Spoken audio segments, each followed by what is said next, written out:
ఓం శ్రీ అరుణాచలేశ్వరాయ నమః. గ్రంథం పేరు కపాలమోక్షం. ఒక ఆత్మయోగి ఆత్మకథ.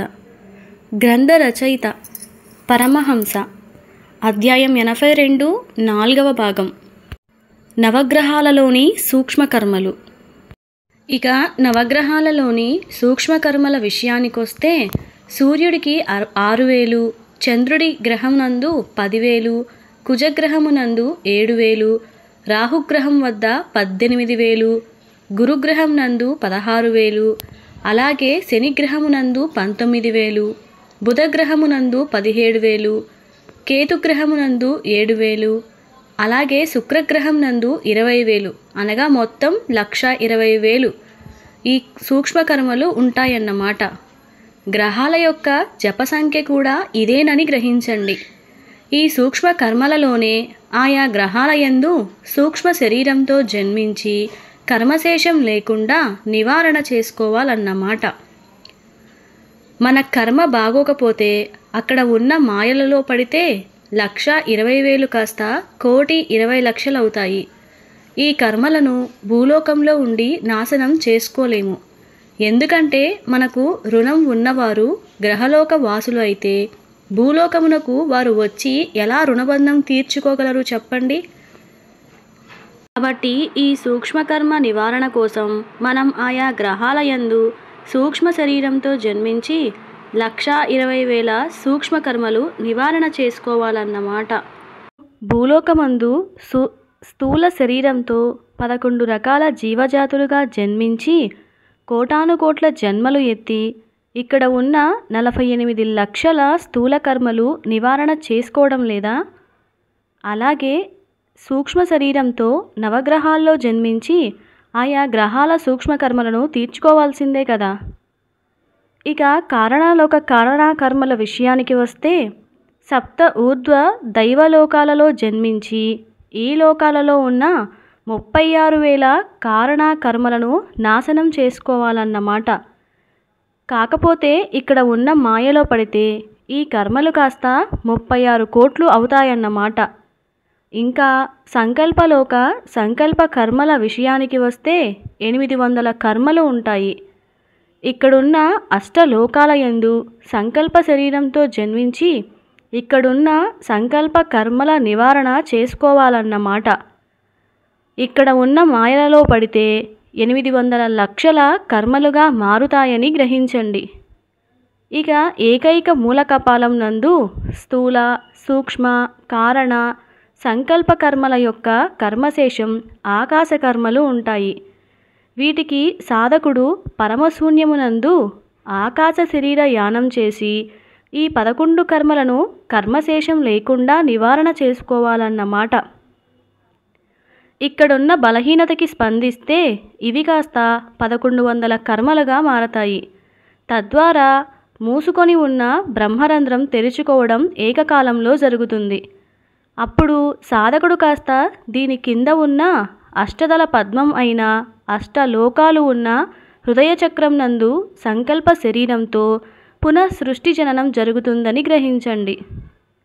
ఇంత సాధనాక్రమం ఉంటుందని నాకున్న స్థూల శరీర 48 లక్షల స్థూల కర్మలు తీరేదాకా తెలియలేదు. కాకపోతే భూలోకం నుండి విముక్తి కలిగింది కానీ భవిష్యత్తు జన్మలుగా గురుగ్రహంతో అనుసంధానం అయినాయి. ఇలా నాకున్న సూక్ష్మ, కారణ, సంకల్ప, ఆకాశ కర్మలు సంపూర్తిగా కర్మశేషం లేకుండా నాశనం అయితే కానీ నాకు సంపూర్ణ కపాల మోక్ష స్థితి కలగదని ఈపాటికే గ్రహించి ఉంటారు కదా. కాకపోతే ఒక విషయం, దీని యందు మనం ఆనందపడాలి. అదేంటంటే విశ్వసృష్టి యొక్క జీవనాటకానికి అంతం ఉన్నది. ఇది అంతులేని కథ కాదని, దీనికి అంతం ఉందని. కాకపోతే సాధకుడు కాస్త తన సాధనతో స్థూల, సూక్ష్మ, కారణ, సంకల్ప, ఆకాశ కర్మలను ఆయా పంచ శరీరాలతో నాశనం చేసుకుంటే సాధన సంపూర్ణంగా పరిసమాప్తి అవుతుంది. తద్వారా ఈ విశ్వం నందు అత్యంతిక ప్రళయం వచ్చి సర్వనాశనం అవుతుంది. కనిపించేది ఉండదు, కనిపించేవాడు ఉండడు, చూసేవాడు ఉండడు, చూసేది ఉండదు. అంటే ఈ పంచకర్మలు కాస్త కర్మశేషం లేకుండా సర్వనాశనం చేసుకుంటే ఖాళీగా ఉన్న గది బయట ఉన్నవాడు లోపలికి వచ్చి చూస్తే చూసేవాడు ఉండడు, చూసేది ఉండదు, అంతా కూడా సర్వం శూన్యమన్నమాట. ఇట్టి జ్ఞానానుభవం అనుభూతి సంపూర్ణ కపాలమోక్ష స్థితి అన్నమాట. ఇట్టి స్థితిని పొందే క్రమంలో ప్రస్తుతం నేను అలాగే మా జిజ్ఞాసి కాస్త ఈ సాధనా జన్మయందు స్థూల శరీరం 48 లక్షల స్థూల కర్మలు లేకుండా నివారణ చేసుకున్నాము. దీనికోసం 36 కోట్ల జన్మలు ఎత్తవలసి ఉన్నది అని ఆ జన్మాంత జ్ఞానశక్తి వల్లనే తెలిసింది. అంటే పంచకర్మల నివారణ యొక్క అంతం ఆరంభమైనదన్నమాట. ఇక మిగిలిన 4 కర్మలు నివారణ కోసం 600 సంవత్సరాల నుండి 10 లక్షల సంవత్సరాల దాకా పడుతుందని, దీనికోసం నవజాతుల నుండి 48 కోట్ల జన్మలు పొందవలసి ఉంటుందని మాకు జ్ఞానస్ఫురణ కలగటం జరిగింది. దానితో నాకున్న సహనశక్తి కోల్పోయేది, సాధన ఇంకా మిగిలే ఉన్నదని, మాకు మిగిలిన 4 శరీరాలతో మిగిలిన 4 రకాల కర్మలు నివారణ చేసుకోవాలనే జ్ఞానస్ఫురణ కలుగగానే నాకు చికాకు విసుగు చిర్రెత్తుకొచ్చింది. దానితో కాలం ఎప్పుడూ నాకు సంపూర్ణ కపాల మోక్షం ఇస్తుంది, అప్పుడు దాకా ఎదురు చూస్తూ ఉండాలని, ఇంకా సాధన అంటూ ఏమీ చెయ్యకూడదని, కనీసం నా భవిష్యత్తు జన్మలలో అయినా సర్వసుఖాలు అనుభవించాలని నేను మనోనిశ్చయం చేసుకుంటే, మా జిజ్ఞాసి మాత్రం తనకు ఉన్న 4 రకాల కర్మలను ఎంత త్వరగా నాశనం చేసుకోగలిగితే అంత మంచిదనే నిర్ణయానికి వచ్చి సర్వలోకాలలో ఉన్న సర్వ సుఖాలను త్యాగం చేస్తూ ఎలాగైనా సంపూర్ణ కపాల మోక్షం స్థితిని పొందాలని కృతనిశ్చయంతో భవిష్యత్ జన్మ అయిన బుధగ్రహవాసిగా జన్మించి యోగ సాధన చేస్తూ యోగ సాధన పరిసమాప్తి చేసుకొని సంపూర్ణ కపాల మోక్ష స్థితిని పొందే ప్రయత్నవాదిగా తన ప్రయత్నాలు మొదలుపెడుతున్నాడు. నా సాధన ఆగిపోతే వాడు యోగ సాధన కొనసాగిస్తున్నాడన్నమాట.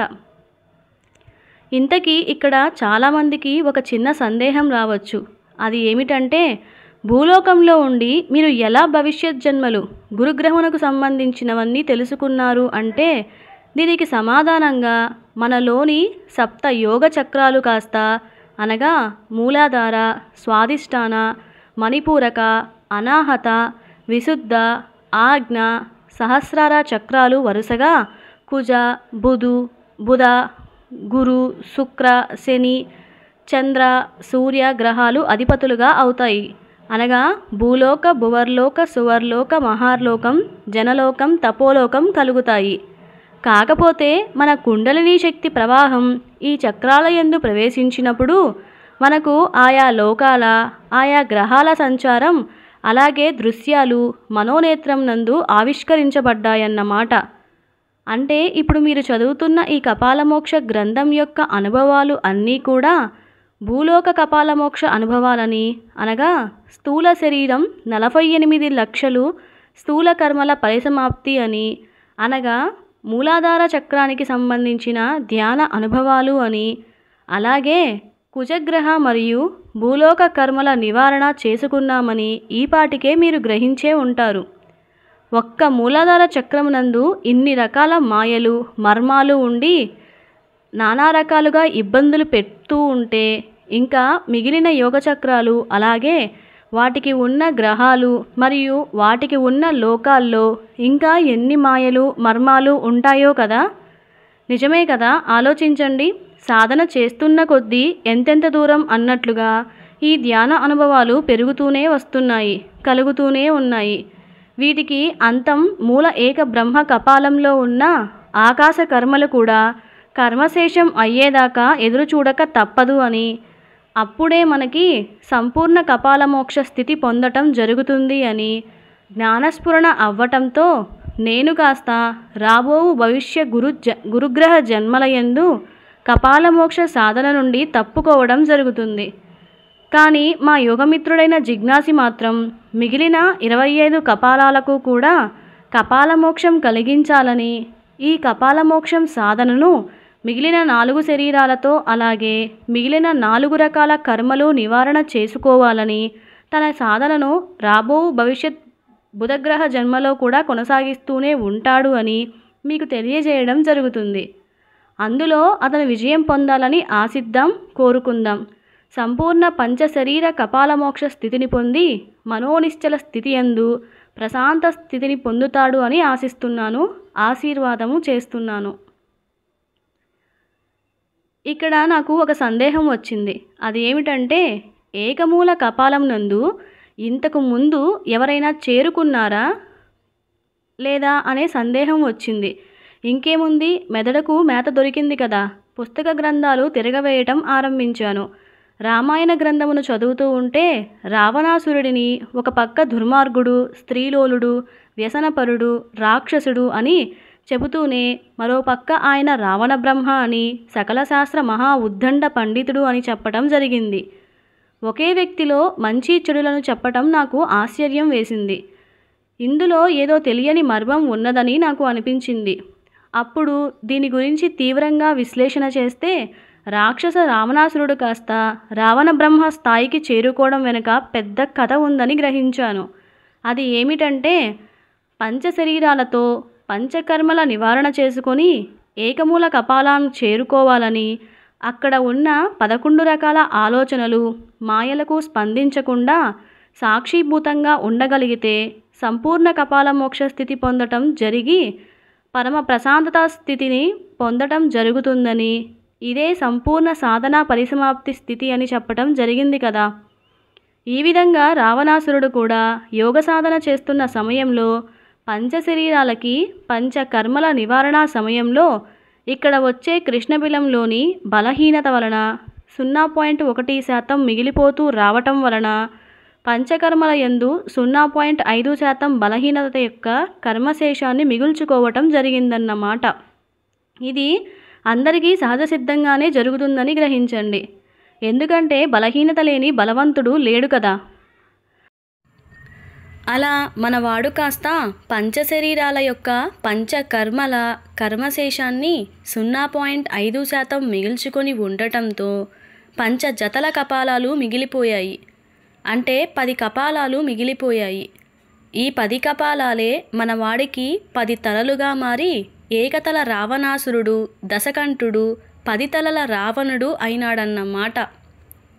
ఇట్టి స్థితి ప్రతి యోగ సాధకుడు పొందక తప్పదు అని గ్రహించండి. ఎందుకంటే 36 కపాలాలు వరుస క్రమం ఒక్కసారి గుర్తుకు తెచ్చుకోండి. 1, 3, 5, 7, 9, 11 వరుసలో ఉంటాయి కదా. మొదట 1, ఆ తర్వాత వచ్చే 3 కపాలాలలో పాతది 1, 2 కొత్త కపాలాలు ఏర్పడి 3 కపాలాలు అవుతాయి.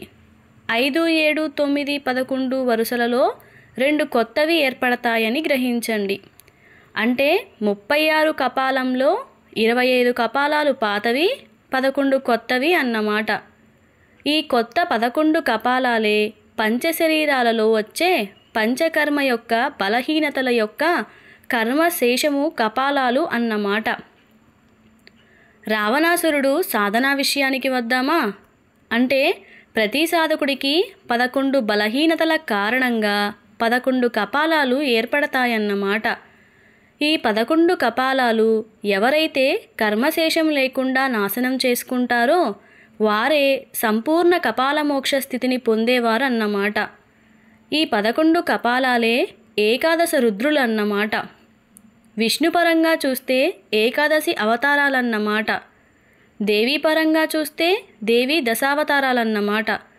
దానితో మన రావణాసురుడు కాస్త 11 కపాలాలకి ఏకాదశ రుద్రులు ఉంటారని గ్రహించి వారిని నాశనం చేయాలని యోగ తపస్సు యందు ఒక్కొక్క కపాలమునకు ఒక్కొక్క రుద్రుడిని నాశనం కోరుతూ మోక్షయజ్ఞం చేయడం ఆరంభించాడు.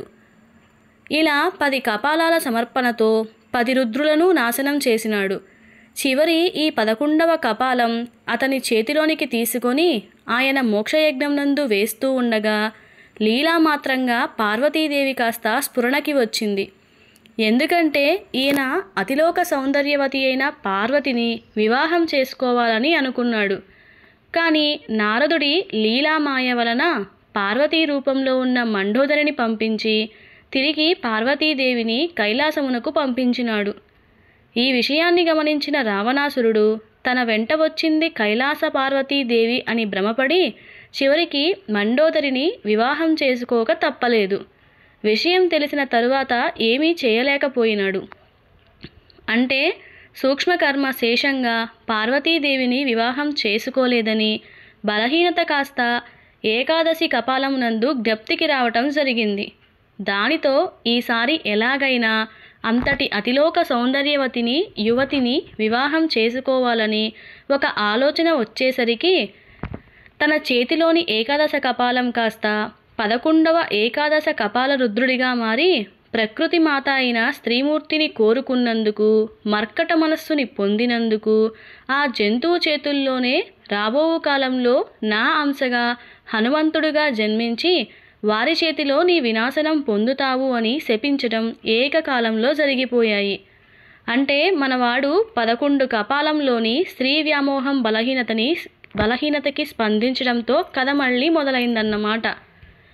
ఈ స్త్రీ వ్యామోహమే ప్రకృతి స్త్రీమూర్తి అయిన సీతాదేవి, ప్రకృతి పురుషుడిగా శ్రీరాముడిగాను, ప్రకృతి రక్షకుడిగా హనుమంతుడును కలిసి రామాయణం అనే కథను నడిపించడం జరిగింది. దానితో ఒక త్రేతాయుగం ఏర్పడింది. ఆ తరువాత శ్రీరాముడు కూడా యోగ సాధన చేస్తూ ఇట్టి స్థితికి అనగా 11వ కపాల సాధనా స్థితికి అనగా ఒక మూలబ్రహ్మ కపాలం స్థితికి వచ్చినప్పుడు తన అవతారంలో తన శరీర స్పర్శ ఆనందం కోరుతున్న మునులు కాస్త జ్ఞప్తికి వచ్చేసరికి వీరికి ఇచ్చిన మాట అలాగే వీరికి ఎలాగైనా తన శరీర స్పర్శ ఆనందం అందించాలని ఆలోచన చెయ్యటంతో రాబోవు కాలమును శ్రీకృష్ణ అవతారం ద్వాపర యుగం ఏర్పడింది. దానితో శ్రీరాముడు కాస్త సరయూ నది యందు జలసమాధి చెందటం జరిగింది. రావణాసురుడు కాస్త శూన్యబ్రహ్మ సాధనాస్థాయికి రావటంతో ఆయన ఏకమూల కపాలం స్థితికి రావటంతో ఇక ఆనాటి నుండి రావణ బ్రహ్మ అయినాడన్నమాట.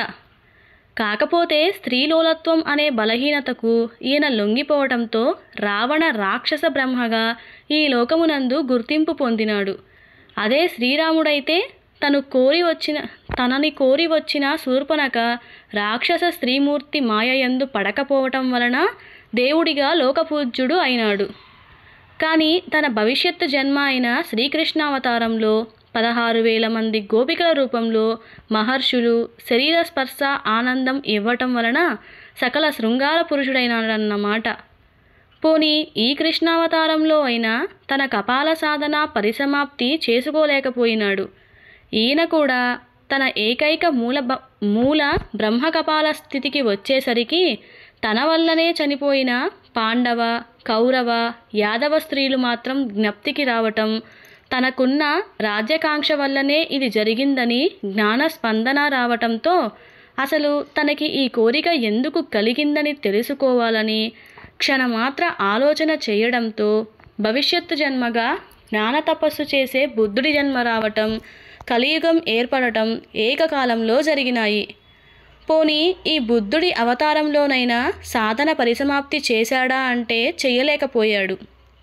కోరికలేని సమాజం చూడాలని కోరికా మాయలో పడటం, తద్వారా భవిష్యత్ కల్కి అవతారం ఏర్పడటం, ఈ అవతారం అయిన తరువాత కోరికలేని సమాజం తిరిగి ఆదియుగమైన సత్యయుగం ప్రారంభమవటం ఏకకాలంలో జరిగాయి.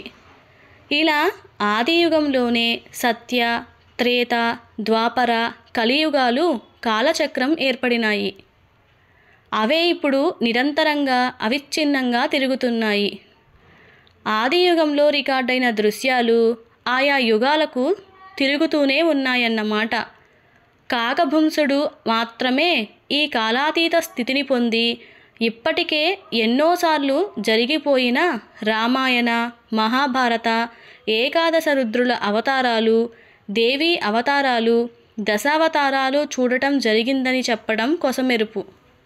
అంటే ఈ లెక్కన చూస్తే ఆదియుగంలోనే సత్యయుగమునందు ఎవరో మహానుభావుడు కాస్త తన పరమాత్మ సాకార రూపం చూడాలని, ఆయన చేతిలో మరణం పొందాలని, దానికోసం తీవ్రమైన ఘోర తపస్సు జన్మ పొందాలని అనుకోవడం జరగటం వలన ఈయన భవిష్యత్ జన్మగా రావణ బ్రహ్మ అవతరణ జరిగి త్రేతాయుగం ఏర్పడడానికి నాంది అయిందన్నమాట.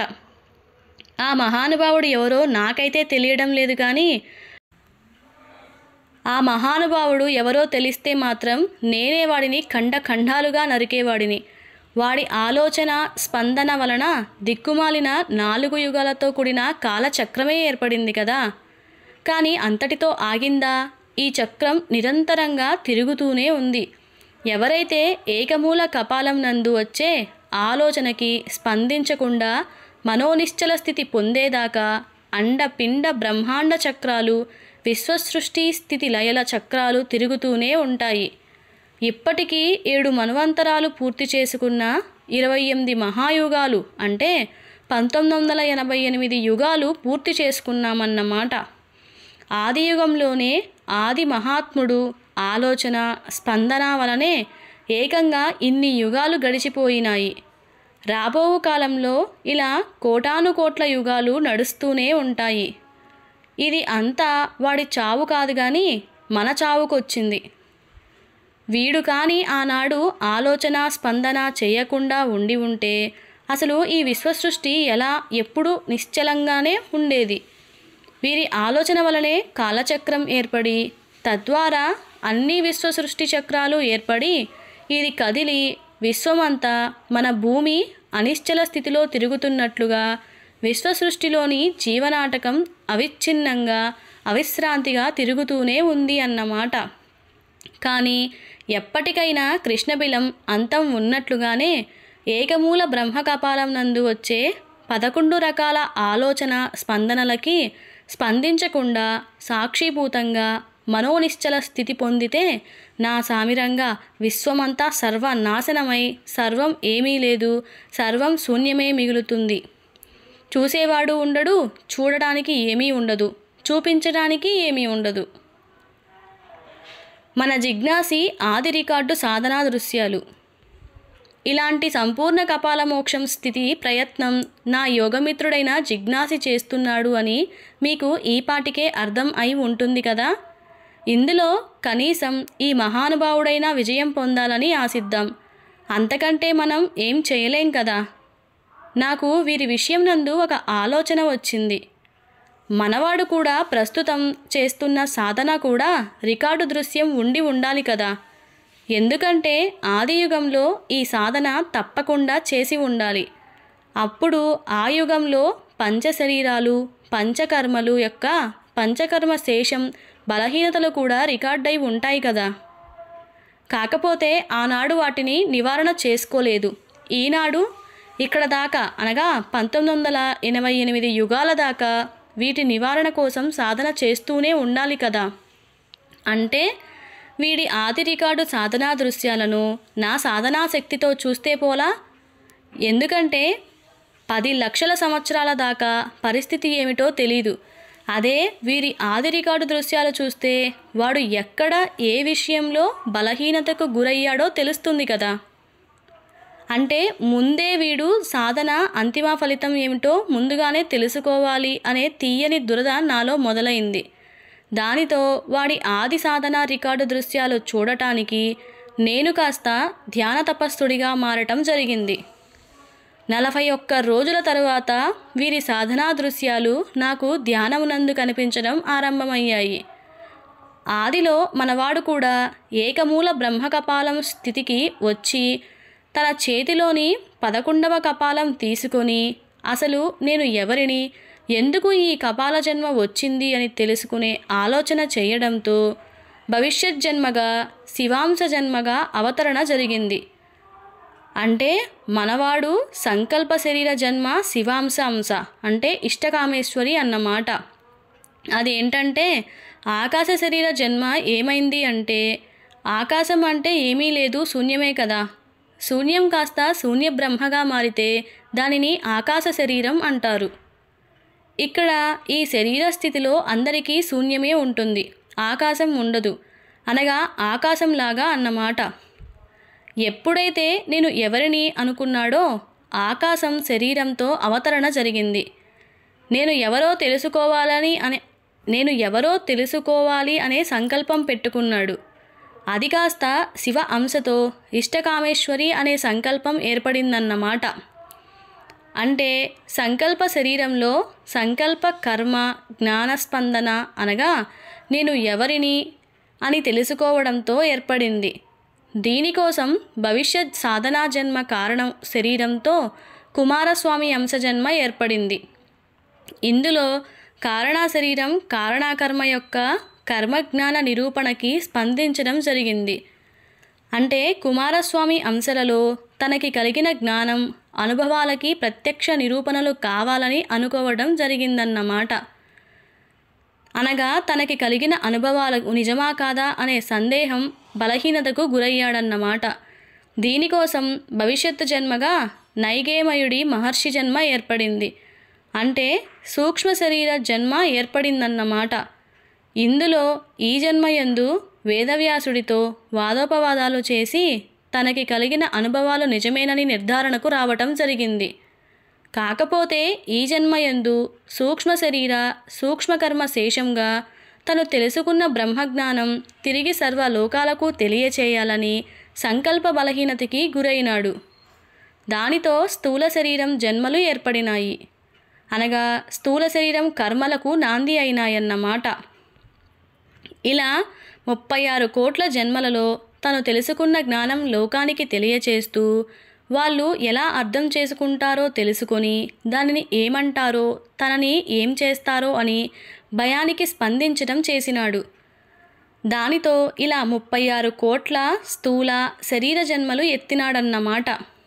ఇలా కాదనుకొని ప్రస్తుత సాధనా జన్మయందు తను తెలుసుకున్న విషయాలను జ్ఞాపకంగా తనలో మిగిలిపోయిన వాటిని జ్ఞానస్ఫురణతో జ్ఞప్తికి తెచ్చుకొని ఈ కపాలమోక్ష గ్రంథంలో జిజ్ఞాసి పాత్రధారిగా తన గత జన్మల సాధనా అనుభవాలు రావటంతో తిరిగి స్థూల శరీర కర్మశేషమైన భయము అనే బలహీనతను బయటపడడం మానివేసి భయరాహిత్యం పొందడం జరిగింది. అంటే తను తెలుసుకున్న విషయాలు సాక్షిభూతంగా దేనికి స్పందించకుండా, దేనికి భయపడకుండా, దేనిని ఆశించకుండా, దేనికి ఆశపడకుండా బ్రహ్మతదాకార స్థితిని పొంది స్థూల శరీర కపాలమోక్ష స్థితిని పొంది భవిష్యత్ జన్మగా ప్రస్తుతం బుధగ్రహ సూక్ష్మ శరీరధారిగా నైగమేయుడి అంశతో సాధన చేస్తున్నాడన్నమాట అని అర్థమైంది. అంటే మిగిలిన ఈ 4 కర్మ శేషములని కూడా స్థూల శరీరం దాటినట్లుగా దాటితే మన వాడికి సంపూర్ణ కపాలమోక్ష స్థితి ఖచ్చితంగా వస్తుంది. అది వచ్చిందో లేదో నాకు మాత్రం తెలుసు, వాడికి తెలియదు, నాకు కూడా తెలియదు. సాధన భవిష్యత్ జన్మలు వివరంగా ముందే తెలిస్తే, అలాగే అంతిమ ఫలితం ముందే చెప్తే ఇంకేముంటుంది కిక్కు, నా బొంద నా బూడిద. వాడి ప్రయత్నం వాడిని చెయ్యనివ్వాలి. వాడు ఈ ప్రయాణం నందు కలిగే అన్ని రకాల అడ్డంకులు ఎలా దాటుకోవాలో తెలుసుకోవాలి. అందుకే కాబట్టి వారి అంతిమ సాధనా విషయం ఫలితం గురించి చెప్పేటప్పుడు నేను కాస్త మేధా దక్షిణామూర్తిలాగా మౌనం వహించక తప్పదు. అలాగే నా సాధన అంతిమ ఫలితం వివరాలు కూడా చెప్పటం జరగదు. అన్నీ తెలుసు, ఏమీ తెలియని వాడిలా సాక్షిభూతంగా మౌనంగా ఉండాలని అనుకుంటున్నాను.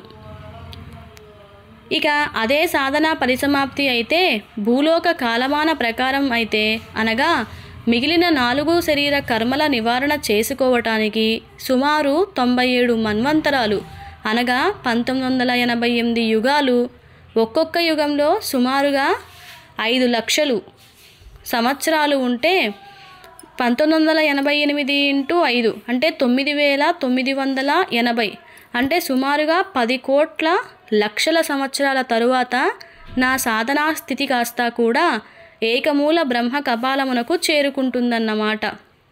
అదే మన జిజ్ఞాసికి అయితే 10 లక్షల సంవత్సరాలకే తన సాధనను పరిసమాప్తి చేసుకునే వీలు ఉంటుంది. అంటే నాకు 10 కోట్ల సంవత్సరాలు పడితే మన వారికి 10 లక్షల సంవత్సరాలలో పూర్తి అవుతుంది. ఎందుకంటే నేను సర్వరకాల సర్వ సుఖాలు భోగాలు మాయలో పడుతూ లేస్తూ వైరాగ్యం కలిగినప్పుడల్లా సాధన చేస్తూ ఉంటే మనవాడు ఏకంగా ఎలాంటి సుఖభోగాలు అనుభవించకుండా వాటిని త్యాగం చేసుకుంటూ ముందుకి, అనగా భూలోక స్థూల శరీర కర్మల నివారణ చేసుకున్నట్లుగా మిగిలిన గ్రహాలయందు లోకాలయందు కూడా నివారణ చేసుకొని ఏకమూల బ్రహ్మకపాలంలో మిగిలిపోయిన కర్మశేషం కూడా నివారణ చేసుకునేదాకా మనవాడు విశ్రమించడు, విశ్రాంతి తీసుకోవడం లేదు అన్నమాట. అంటే ఈ సృష్టి యందు అవిచ్ఛిన్నంగా విశ్రాంతిగా కొనసాగుతున్న నాటకంలాగా మనవాడు యోగ సాధన కూడా అవిచ్ఛిన్నంగా అవిశ్రాంతిగా కొనసాగుతూనే ఉండాలని మంచి పట్టుదలతో ఇంద్రియాలను నిగ్రహంలో ఉంచుకున్నాడని తెలుస్తోంది.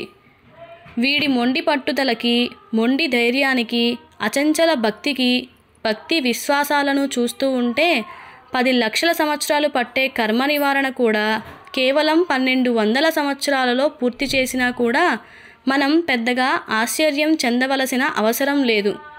ఎవరికి ఎరుక, ఉన్న స్థితి నుంచి ఉన్నత స్థితిని చేరుకోవడానికి 1 సెకను చాలు, సాధన పరిసమాప్తి అయిపోతుంది.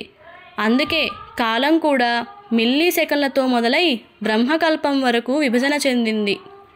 అర్హత యోగ్యతను బట్టి ఏం జరుగుతుందో ఆ విశ్వ ప్రకృతికే తెలియాలి. ప్రస్తుత నవబ్రహ్మగా రాబోవు హనుమంతుడికే తెలియాలి. ఎందుకంటే సాధన సాధ్యతే సర్వం సాధ్యం కదా.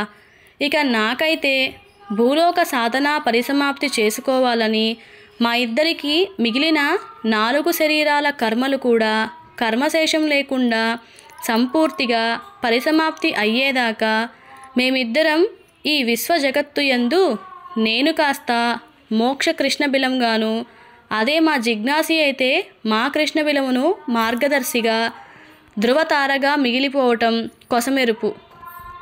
ఈ భూలోక సాధన పరిసమాప్తి చేసుకోవటానికి సాధనా జన్మలు 12,372 జన్మలిచ్చినట్లుగా అక్కడ ఓ భవిష్యత్ జన్మగా గురుగ్రహ లోకమునందు సూక్ష్మ శరీర సాధనా స్థితికి రావటానికి 24,714 జన్మలు ఎత్తవలసి ఉంటుందని, చిట్ట చివరి ఈ సాధనా జన్మయందు మళ్ళీ నేను కూడా భయం బలహీనతకి గురి కావటంతో అక్కడి నుండి కారణాలోక వాసుడిగా అవతార జన్మలు ఎత్తవలసి ఉంటుందని తెలియటంతో ప్రస్తుతానికి మేధా దక్షిణామూర్తిలాగా మౌనం వహించక తప్పడం లేదు.